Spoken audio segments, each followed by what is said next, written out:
O pasado venres remataban as festas da Guadalupe en Rianxo despois dunha semana de celebracións e fixérono como é costume cun dos actos máis vistosos dos que se celebran na comarca e fora dela, como é a cantata da Rianxeira, a luz das bengalas, na Praza Castelao.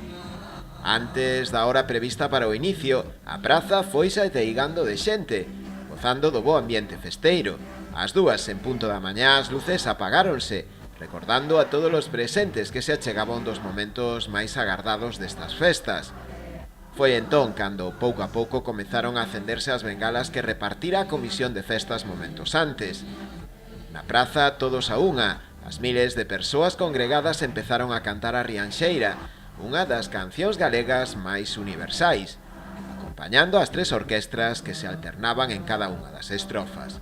Foi un momento emotivo e singular, que rematou posteriormente cunha espectacular queima de fogos de artificio, que puxeron o broche de ouro aos festexos.